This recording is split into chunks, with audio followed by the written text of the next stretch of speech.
I'm a 32-year-old woman, and for as long as I can remember, 20 years, to be exact, my mother has blamed me for ruining her body after giving birth to me. It wasn't just a passing joke or something she said once in frustration. No, this was a core part of her personality, a belief she carried like a badge of honor. She'd bring it up at family gatherings, while shopping, even in front of my friends. She'd pull at the loose skin on her stomach or gesture toward the stretch marks on her arms and sigh dramatically. "This is all because of you, Lauren," she'd say. I had the perfect body before I got pregnant. If I ignored her, she'd repeat it. If I laughed awkwardly, she'd double down. There was no winning. My parents divorced when I was 12, and I lived with my dad after the court granted him custody. My mother had a drinking problem, nothing that would land her in rehab, but enough that she couldn't keep a job or take care of a kid. The judge saw that, and my dad, despite working long hours, got full custody. My mother, though, got something out of the divorce too: alimony. She hadn't worked in years and convinced the court that she was incapable of doing so. For 2 decades, my father has been paying her $2,500 a month.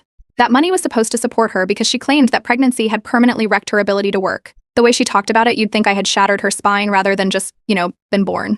It was the foundation of her excuse. She was too broken to have a career, and my father had to foot the bill for the rest of his life. Meanwhile, I worked my way through college, got my degree, and landed a solid job as a paralegal in Chicago. I live in a small apartment, pay my own bills, and do what I can to build a stable life. My mother never congratulated me or showed any interest in my career. Her only concern was that I never asked her for money, because she had none to give. That was another thing she'd remind me of constantly, how poor she was and how hard life had been for her since she sacrificed everything to give birth. Then, about 5 years ago, something changed.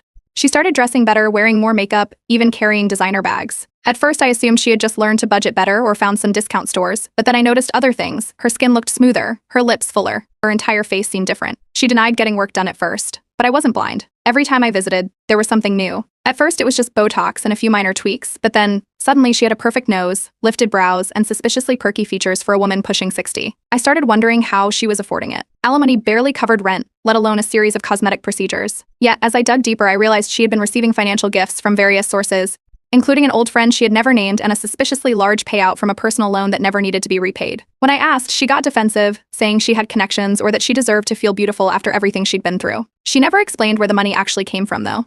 Then last Christmas, my dad and I were having a drink together, and he let out a frustrated sigh. He was 58, still working overtime to keep up with his bills, and hers. He'd never remarried, never moved on completely, and he was still paying for a woman who hadn't contributed to her own life in 2 decades.